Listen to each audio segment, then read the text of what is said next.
So while we wait on this and to see if anything is going to happen, because this is aggravating for sure. And of course, we're talking about iron, and in the game of Minecraft, iron is a precious resource. So we're going to get a little serious. I mean, my name is DadDoes in the game because I'm a dad. I care about my kids, well, my kid, but I also care about everyone. And if this virus, this pandemic, which I hate lives have been lost because of it, I hate people die because of the flu every year. But it's just the nature of being human. Our bodies are susceptible. But if this has taught us nothing, let's take away this one little nugget of truth. We have to be financially prepared for anything.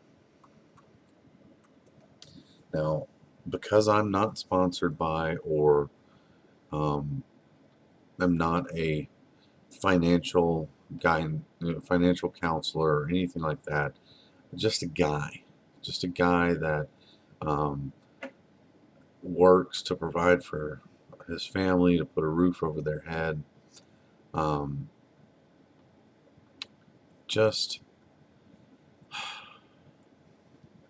There's a financial advisor that I listen to.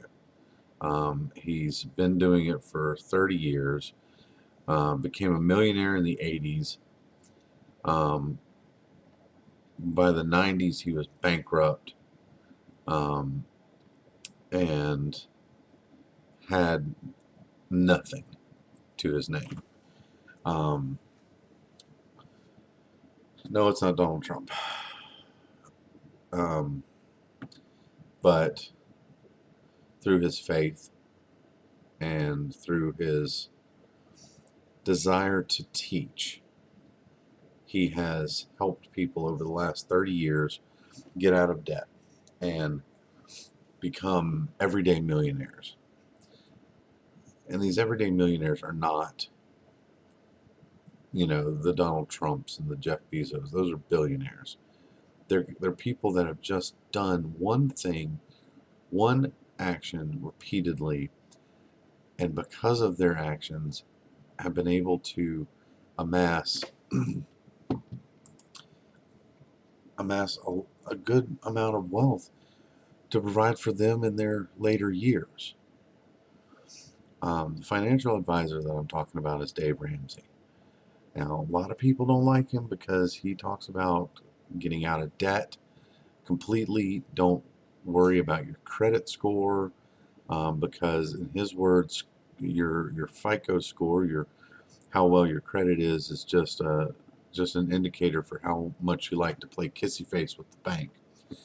And it's true, because the higher your credit score, the more likely you are to get into debt. And there's a mathematical component, but there's a behavioral component to it. We have people that are stressing out. Sadly, we have people committing suicide over the stress related to being out of work. I think to date, 30 million people in the United States have filed for unemployment. 30 million people. That is a staggering amount of people. When you consider that there is a little over 300 million people in the United States alone, that's 10% of our population that's unemployed. Now, some of those are people that are fully capable of working, but because of the coronavirus and and all of the social um, safety nets and the unemployment insurance changes that have been made in order to provide for people, where people are literally making more not working than going to find a job. I get it. Everybody has their reasons for it, um, for doing what they do. Everybody wants to provide for their family, but at some point you've got to get out there and you've got to work and you've got to make sure that more than just putting food on the table for your family, that you're taking care of your future. So that's one of the reasons why my wife and I have committed to getting completely out of debt, being financially free, not worrying about my credit score, which, let's be honest, if someone tried to steal my identity uh, for credit rating, they might actually apologize for trying to do that. Um, there's an old joke, I'm so poor I can't afford to pay attention. Um, I I saw one today and said I'm I'm so broke. I'm as broke as a tooth fairy in a meth house. Um, I mean, in truth, we're doing fine, but we're trying to get all of our debts paid off because as a Christian, which we are, the Bible talks about you cannot serve two masters. Well, if I'm worried about who's going to call my phone, which collection company is going to call me, or, is the hospital going to call me about, a bill that I owe them this week or today or whatever. That is me focusing more on another master rather than my God. So we have just decided that we are not going to serve two masters. And in order to do that, we have to get ourselves on a better financial foothold. So we're getting out of debt. And I'm going to give you a quick and dirty rundown of the Dave Ramsey baby steps. First and foremost, before you ever start this, you need to get on a budget. Take your monthly income and the money that you take home, not the before taxes, but the after taxes, and write out your budget. Give every dollar a name, because if you don't, it will name itself. I know, I've experienced that. When we first started doing our budget, it was like I found $500 a month. $500 a month. That's amazing. That's $3,000 a year. Is that math correct? I don't know if that math is correct. No, it's not. $6,000 a year. I found $6,000 a year. And here I sit going, I can't afford to pay these debts. $600 a year. I mean, or $6,000 a year. Jesus. So anyway,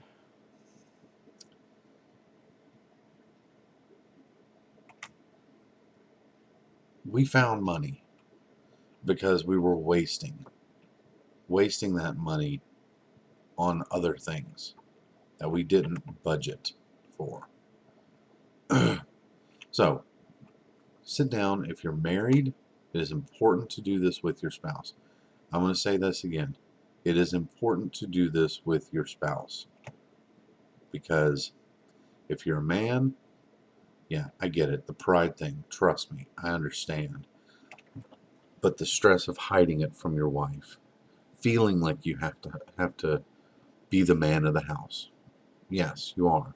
But what happens if you die? Just think about that. I know some people are watching this are going, I'm a kid, I'm a teenager. Great, great, great, great. Now is the time to start. If you don't have any debts, fantastic. Um, your job is school.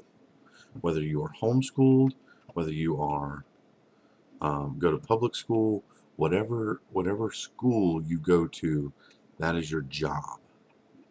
Do it well. If you're a senior or you're going into your senior year or you're a senior that just graduated, hear me, hear me, hear me. MyScholly, that's MyScholly.com. I think there's a small fee, but trust me, they are a scholarship aggregator. You put your field of study in, you put where you'd like to go to school or what state you're in, and it will give you a list of scholarships that are available. The guy that created this actually, I knew about it long before even Dave Ramsey started talking about it, because I watched Shark Tank, and he was on there, and it was, I think I mentioned this in one of my other videos. Anyway, the guy went to school with no student loan debt, and he actually made money because some of the scholarships were cash awards instead of payments straight to the education institution. So he actually pocketed a good chunk of change, but he went to school absolutely debt free, doing things like applying for every scholarship, even the $500 scholarships. Because if you're going to a community college, that's like anywhere between $2,000 to $6,000 a year. So $6,000 a year, you get 12 $500 scholarships. You've got your first year paid for. And you know what? Little known secret: nobody's applying for the small ones. Everybody goes for the big ones.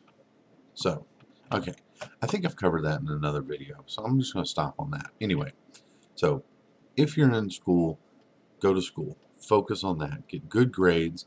Learn what you can, and um, and go from there. Now, okay, but step one, budget.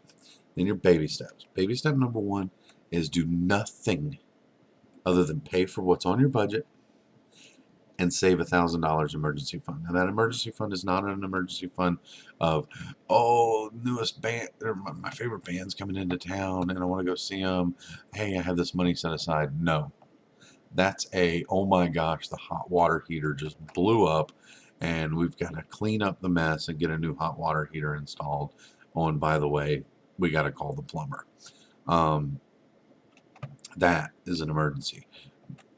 We have one vehicle and the water pump just blew on it and I can't get to work. If I can't get to work, I can't make money. That is an emergency. Going on a trip with your friends after the coronavirus ends, not an emergency. Okay? You hear me? Not an emergency. So, step one, $1,000 in the bank. Once you get that, then you move on to step two, which is debt snowball. What that means is you take all of your debts, list them smallest to largest, and start paying off the smallest ones first. Yes, I know it seems like a weird order to do it in, but you want to start moving the needle of that debt freeness as quickly as possible. And so to do that, you have to make some small motions. You can't run a marathon if you've never gotten off the couch, right? So first step you'd have to do is jog your block. So in this, the first step is pay off the smallest one. Case in point, we had a bill for the doctors that was $42. It hadn't been paid. Why hadn't it been paid? That's ridiculous. $42? I mean, I could easily pay that. So I did. I mean, There was no reason, no sense, no rhyme, no nothing why that hadn't been paid. So he got paid.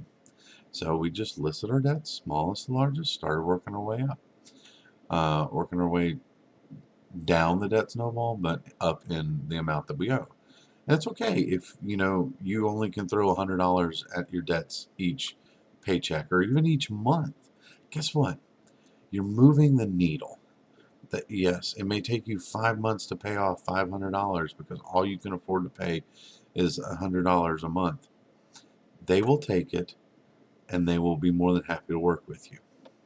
Now he's got some more advanced training on things like how to make payment arrangements and deals to get out of debt, especially with debt collectors. I recommend his book Total Money Makeover, or find a go to DaveRamsey.com. Find where someone is doing a financial peace university. We took that. We failed it, but we took it years and years and years ago, and it was really enlightening, really amazing, and I recommend it for anyone and everyone, especially a young couple just starting out. Um, maybe you have some combined debts that y'all are embarrassed about. I know, been there. But anyway, so step one, $1,000 emergency fund. Step two, debt snowball. Once you're done there, now that's outside of your home. If you own a home, if you have already purchased a home, um, that's not in your debt snowball. That comes later. Keep paying on it, obviously, but don't pay extra on it. And don't pay extra on anything if it's not in the debt snowball and you're there. Um, so, step three is beef up your emergency fund to 3 to 6 months. If Americans had 3 to 6 months worth of living expenses saved in the bank, we would not have as much of an economic crisis as we have now. That includes businesses. I hate to say it, and I hate to see businesses close, but if the business owners are not running it efficiently and cost effectively and with debt, this is why businesses are closing. It's not because they don't have the customers. It's because they don't have the savings. It's because they don't have the capital put back. I'm sorry. I know that's an unpopular opinion, but it is the way that it is. So, step four, once you got 3 to 6 months, and I would say at this point in time, 6 months is probably the best. Once you're there, then you commit 15% to your retirement fund. Yeah, that's it, 15. No more, no less, 15%. And by the way, you also, if you're contributing to retirement, you should stop it when you start this process, because once you hit the fourth one, because that's money coming out that you could be throwing at your debt snowball. Trust me, if it takes you 2 years, 3 years, 4 years to get out of debt, you're gonna make up for it in the end, and here's why. I'll get to that. So step 4 is 15% into your retirement. Step 4, 5, and 6 actually can be done all together. Step 5, save for kids' college, especially if they're young. Save now. College tuition goes up every year, and it's just staggering. Step 6, pay off the house early. So you're committing your 15%. You have no other debts but the house. 15% of your income going to retirement. Saving for the kids' college fund. Anything extra you throw at the principal of your mortgage. That's it. And then once kids are in college, you're continuing to save for retirement. Your house is paid for. Now it's time for wealth building. We have an iron golem. Thank God. So what does that mean, wealth building? Well, now is the time where you increase your retirement. You max it out every year. You add to your retirement with other vehicles, whether that be looking into rental houses, real estate, investing and stuff like that. Whatever it may be for you. And I would highly recommend you seek the advice of a professional financial counselor. And if you decide to go this Dave Ramsey route, Dave Ramsey's got recommended what he calls endorsed local providers, because they are trained to have heart of a teacher and not want to sell you on well, these are the products we offer. No, they are the ones that look at it and go, okay, what's your goal? What do you want to do? When do you want to retire? Do you want to retire early? Do you want to wait until you're 65 to retire? What's your goal? And they help you with that. So, so that's what a good financial planner will do. The most important part of step 7 isn't just wealth building, but it's giving. Imagine, what is a cause that's close to your heart? For me and my family, Make-A-Wish Foundation, the Muscular Dystrophy Association. Both are extremely close to our hearts because they've helped us. 6 years ago, we had an opportunity to go to California, which for us Mississippi boys and girls, born and raised here, just, wasn't looking like it was something we could do. When our son got approved for Make-A-Wish, we asked him, what do you want to do? And he said he wanted to go to Legoland. He loved Legos.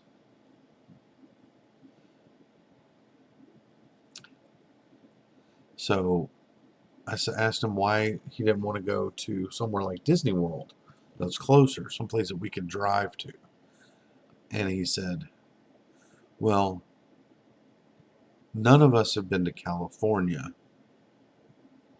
so I figured we all could enjoy this trip. My son, 11 years old, thinking of all of us. Make-A-Wish.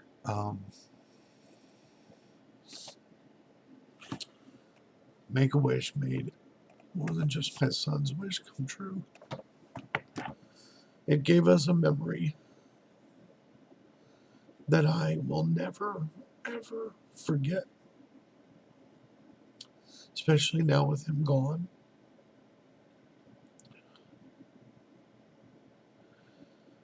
So they hold a big part in my heart as an organization.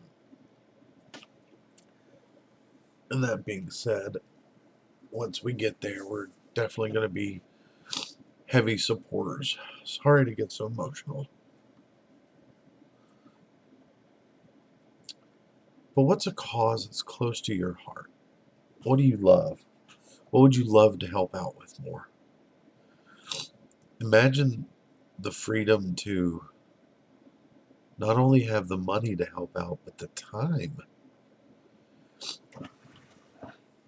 Dave Ramsey and Robert Kiyosaki are two financial guys that I listen to. And Kiyosaki and Ramsey are kind of at odds in some of their thinking. Kiyosaki believes that there's such a thing as good debt, whereas Dave Ramsey says all debt's bad debt. But that's not why I bring him up right now. Kiyosaki explains that wealth is measured not in money, not in dollars and cents, but in time. How long can you go without working? A lot of people these days, with the COVID-19 and everything, are discovering they can't go long. They can't. Most people live in paycheck to paycheck, so they can't go more than 2 weeks. So anyway, okay, this video got way serious too quickly. So we got our scarificator working, and we got the iron golems working. They're flowing again. I'm tired. So I'm going to bid you adieu. Thanks for watching, guys. And remember, if you haven't already, please subscribe, like this video, share it with your friends. Yeah. And leave me a comment down below what you think. Anyway, I love you guys. I don't know all of you personally. Some people I do know, some I don't. But I want you to know I love you guys. And I hope you are all doing well through this COVID-19 mess. And if you need anybody, if isolation or fear is getting to you, leave me a comment.